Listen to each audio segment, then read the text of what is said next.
आप सभी। मैं आशा करती हूँ आप सभी लोग स्वस्थ एवं प्रसन्न होंगे। आज हम हमारा पाठ साइकिल की सवारी को पढ़ेंगे और समझेंगे। तो आइए इस पाठ को प्रारंभ करते हैं। यह है हमारा पाठ 13 साइकिल की सवारी।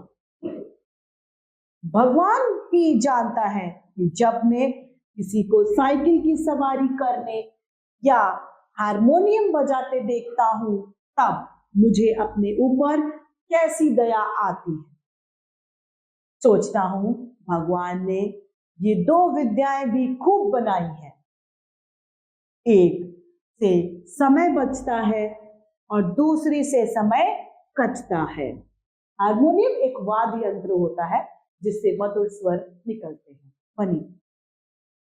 मगर तमाशा देखिए, हमारे प्रारब्ध में कलयुग की ये दोनों विद्याएं नहीं लिखी गई। हम साइकिल चला सके ना हम बाजा बजा सके। हमारे प्रारब्ध अर्थात हमारे भाग्य में शायद सन 1932 ईस्वी की बात है कि बैठे बैठे ख्याल आया चलो साइकिल चलाना सीख ले। इसकी शुरुआत यूं हुई कि हमारे लड़के ने चुपचाप यह विद्या सीख ली और सामने से सवार होकर निकलने लगा। अब आपसे क्या कहें कि लज्जा और घृणा कैसे कैसे हमारे मन में, कैसे कैसे ख्याल हमारे मन में उठे। सोचा क्या हम ही जमाने भर में फिसड्डी रह गए। जब बेटे को भी साइकिल चलाने आ गई, वो हमारे सामने साइकिल चला के निकल जाता, तो अपने मन में घृणाहीन भावना आ गई कि हम क्यों नहीं चला सकते। सारी दुनिया साइकिल चलाती है, मूर्ख और गंवार चलाते हैं। हम तो परमात्मा की कृपा से पढ़े लिखे हैं, क्या हम ही नहीं चला सकेंगे? सारी दुनिया साइकिल चला रही है, जो पढ़े लिखे नहीं है वो भी साइकिल चला रहे, मूर्ख है वो भी साइकिल चला रहे, तो हम तो ठहरे पढ़े लिखे, क्या हम साइकिल नहीं चला सकते? आखिर इसमें मुश्किल ही क्या है?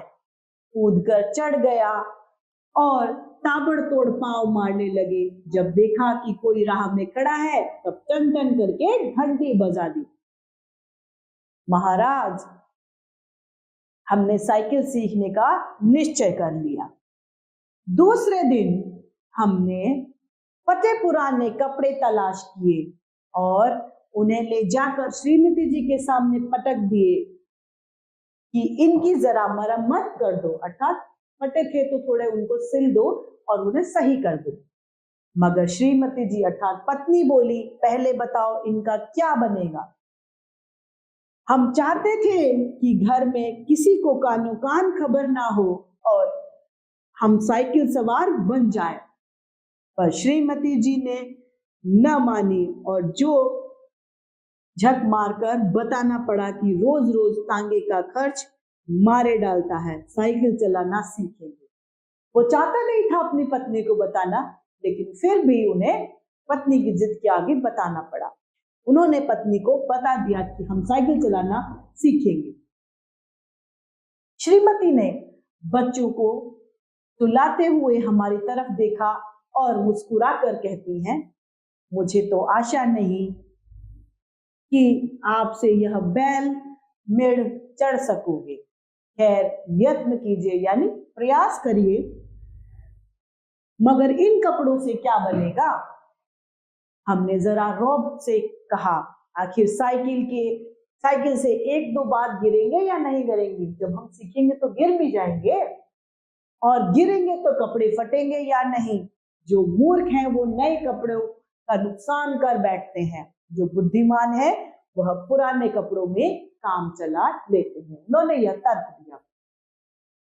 इधर हमने बाजार से जंबर के 2 टुकड़े खरीद लिए कि चोट लगने पर उसका उसी समय इलाज किया जाए।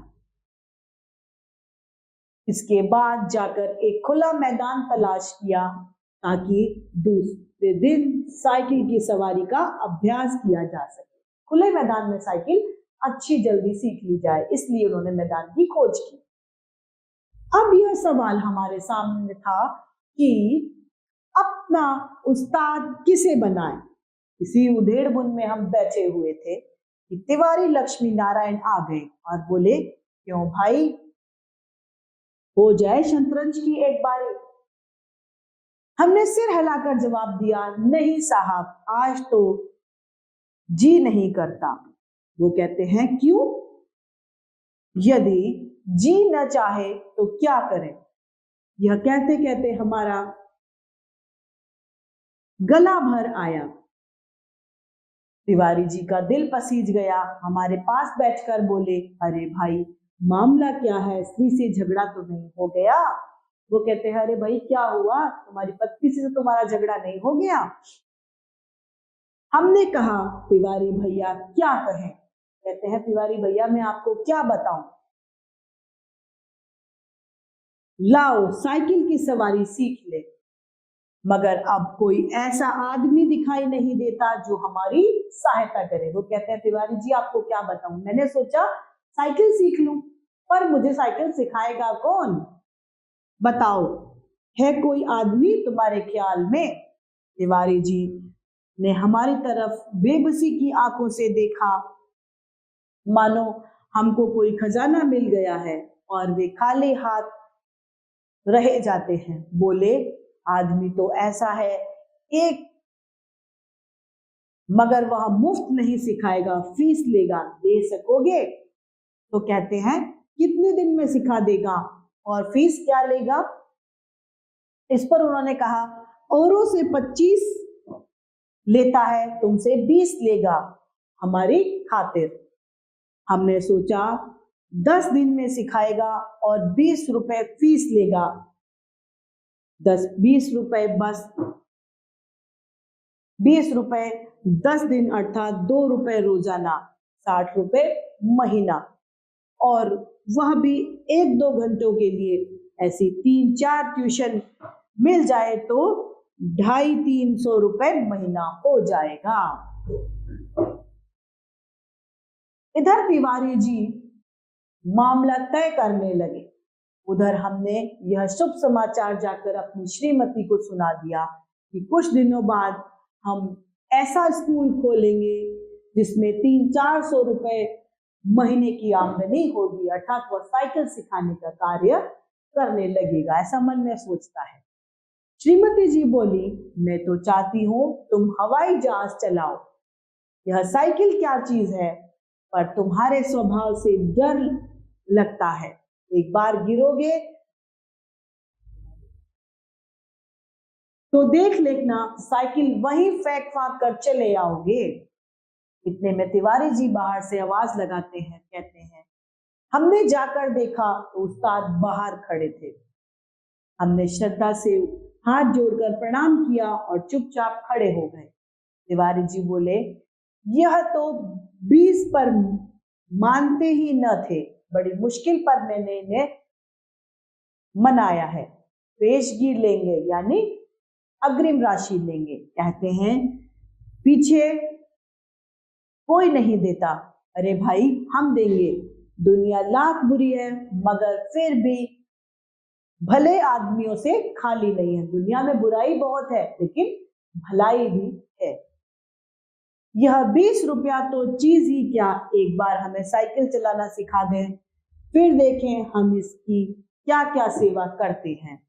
मगर उस्ताद साहब नहीं माने, बोले फीस पहले लेंगे, और यदि आपने नहीं सिखाया तो फीस आपको वापस लौटा देंगे, और यदि फीस ना लौटाई तो। इस पर तिवारी जी ने कहा, अरे साहब, क्या यह तिवारी मर गया है? तिवारी शहर में रहना हराम कर दूं, बाजार में निकलना बंद कर दूं, फीस लेकर भाग जाना कोई हंसी खेल है क्या? जब हमें विश्वास हो गया कि इसमें धोखा नहीं है, तब हमने फीस के रुपए लाकर उस्ताद को भेंट कर दिए और कहा, उस्ताद कल सवेरे ही आ जाना। कल सवेरे से आप मुझे साइकिल सिखाने लगना, हम तैयार रहेंगे। हमने इस काम के लिए कपड़े भी बनवा लिए हैं और अगर गिर पड़े तो चोट लगने के लिए जंबक भी खरीद लिया है।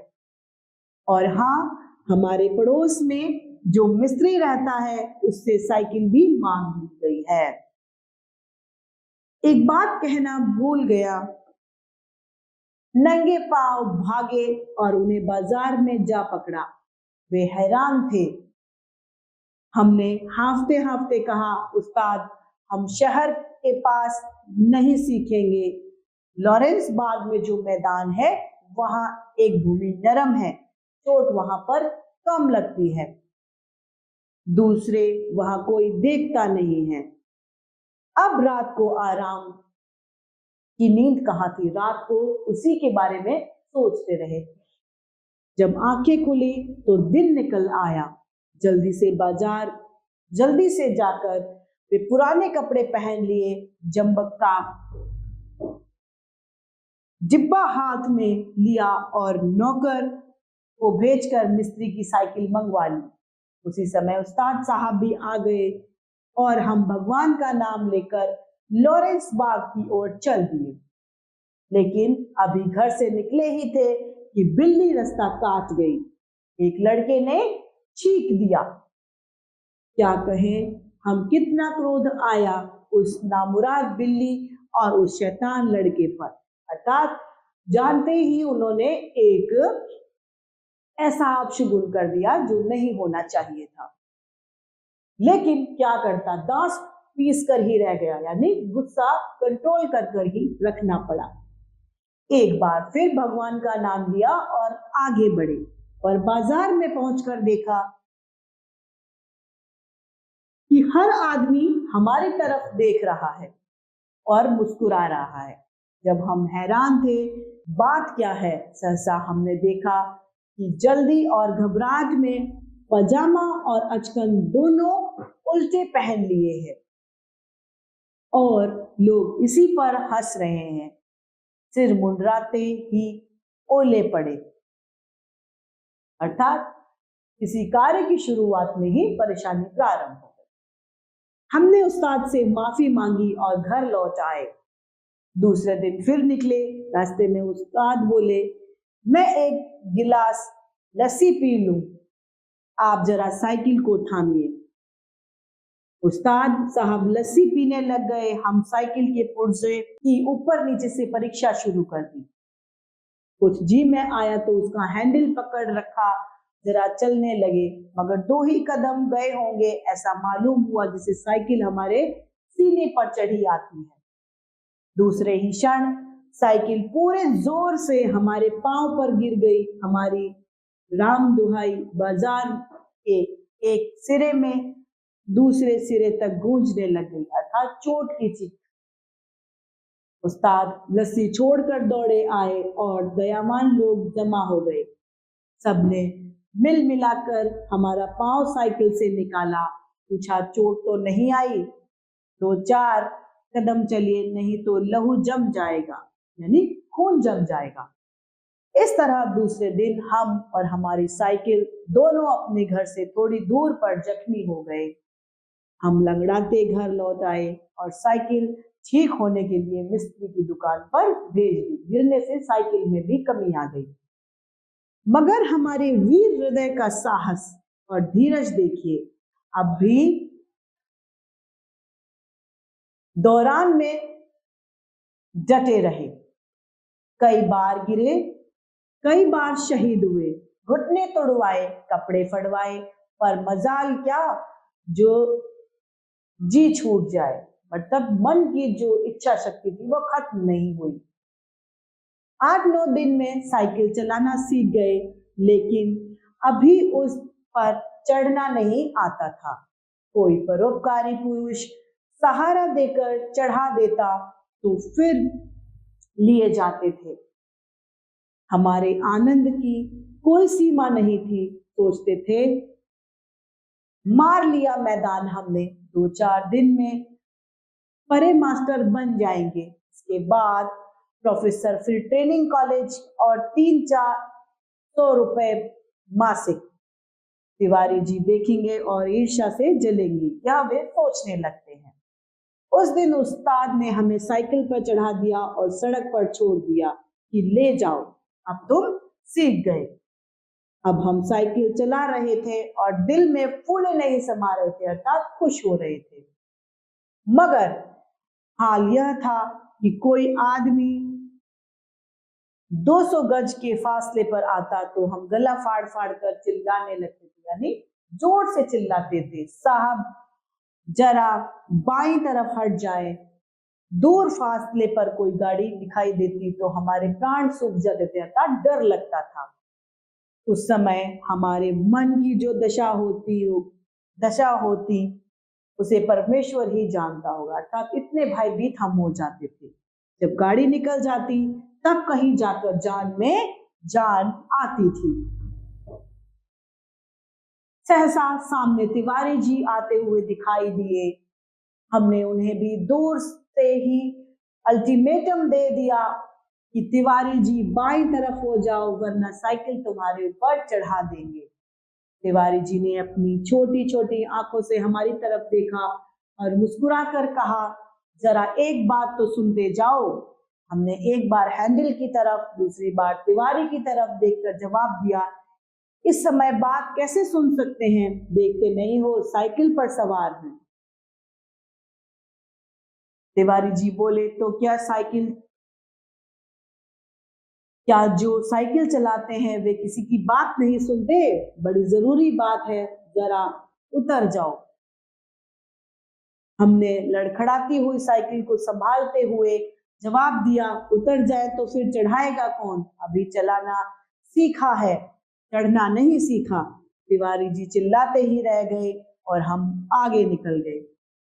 इतने में सामने से तांगा आया।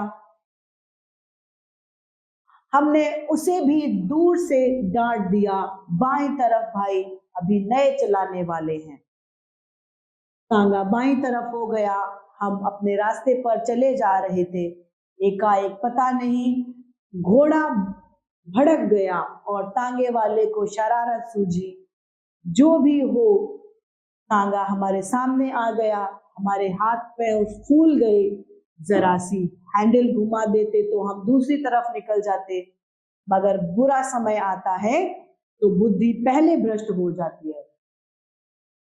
उस समय हमें ख्याल ही नहीं आया कि हैंडल घुमाया भी जा सकता है। फिर क्या था, हम और हमारी साइकिल दोनों तांगे के नीचे आ गए और हम बेहोश हो गए, अर्थात उनका एक्सीडेंट हो जाता है तांगे से। जब हम होश में आए तब हम अपने घर में थे और हमारी देह पर कितनी ही पट्टियां बंधी थी।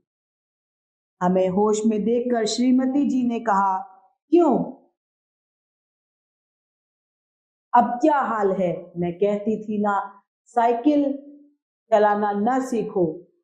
उस समय तो किसी की सुनते ही न थे।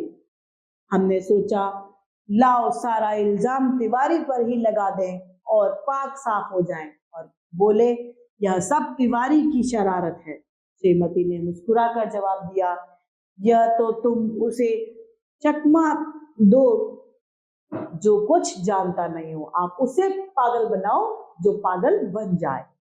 उस तांगे पर मैं ही तो बच्चों को लेकर घूमने निकली थी कि चलो सैर भी कर आएंगे और तुम्हें साइकिल चलाते भी देख आएंगे। हमने निरुत्तर होकर आंखें बंद कर ली। उस दिन के बाद फिर हमने साइकिल को हाथ भी नहीं लगाया।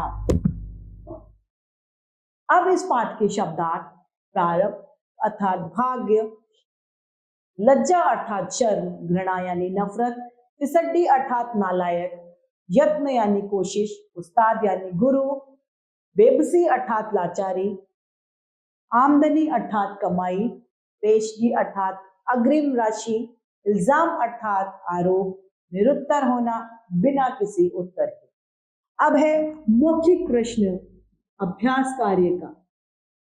क, लेखक के दिल में क्या ख्याल आया? लेखक के दिल में साइकिल सीखने का ख्याल आया। ख, लेखक ने अपनी पत्नी को साइकिल सीखने का क्या कारण बताया? लेखक ने अपनी पत्नी को साइकिल सीखने का कारण यह बताया कि टांगे का किराया बच जाया करेगा। ग, साइकिल चलाते समय यदि रास्ते में कोई आ जाता तो लेखक की क्या दशा होती? लेखक के प्राण सूख जाया करते थे। घ, साइकिल चलाते समय तिवारी जी लेखक को क्यों रोक रहे थे? वह अपनी बात सुनाने के लिए लेखक को रोक रहे थे। अब है हमारा प्रश्न पहला, लिखित। निम्नलिखित प्रश्नों के उत्तर दीजिए। क, अब रात को आराम की नींद कहाँ? तात्पर्य स्पष्ट कीजिए। जब लेखक को पता था कि सुबह साइकिल सीखने जाना है तो वह साइकिल की सोच में रात भर डूबा रहा और उन्हें आराम की नींद नहीं आई। ख, गिर जाने के बाद लेखक के सामने गंभीर प्रश्न क्या था?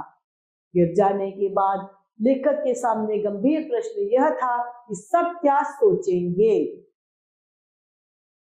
घ, अपने लड़के को साइकिल चलाता देखकर लेखक के हृदय में कैसे ख्याल आए? अपने लड़के को साइकिल चलाते देख लेखक के मन में घृणा, नफरत और हीन भावना के ख्याल आए। घ, साइकिल चलाना सीखने के लिए लेखक ने क्या क्या तैयारी की? साइकिल चलाना सीखने के लिए लेखक ने फटे पुराने कपड़े और जीन के टुकड़े की ले लिए ताकि गिरने पर कपड़े न फटे और चोट लगने पर दवाई से ठीक हो जाए। ड, लेखक ने तिवारी जी को कौन कौन सी समस्या बताई और तिवारी जी को ने उसका क्या हल निकाला? लेखक ने तिवारी जी को यह समस्या बताई कि हम तो साइकिल सीखना चाहते हैं लेकिन साइकिल हमें सिखाएगा कौन? इस पर तिवारी जी ने बताया कि एक व्यक्ति है जो तुम्हें साइकिल तो सिखा देगा लेकिन वह फीस लेगा। प्रश्न दूसरा है, रिक्त स्थानों की पूर्ति कीजिए। क, सारे रिक्त स्थान साइकिल चलाती है, सारी दुनिया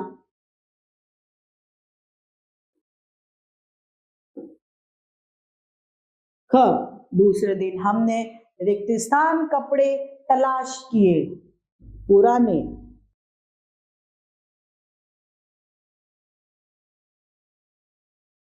ग, रिक्त स्थान ने बच्चों को सुलाते हुए हमारी तरफ देखा, पत्नी ने।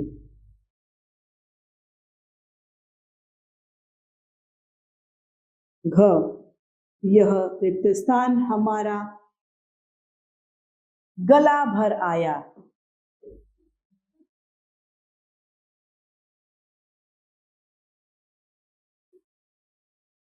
यह कहते हुए हमारा गला भर आया।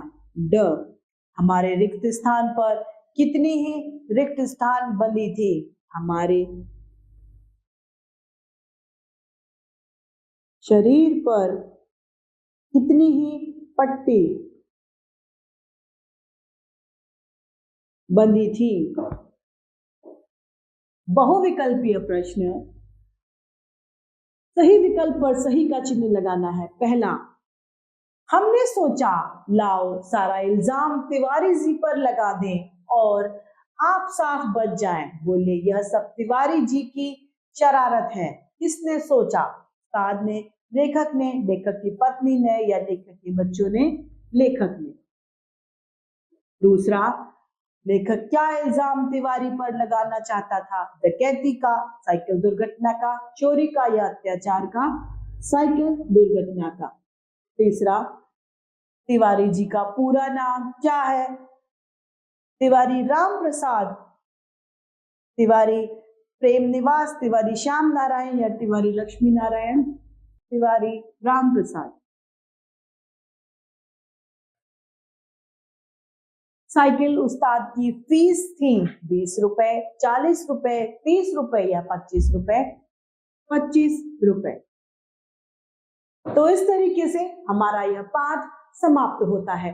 मैं आशा करती हूँ आप सभी लोगों को यह पाठ भली भांति रूप से समझ में आया होगा। तो आज के लिए इतना ही, फिर मिलते हैं। धन्यवाद।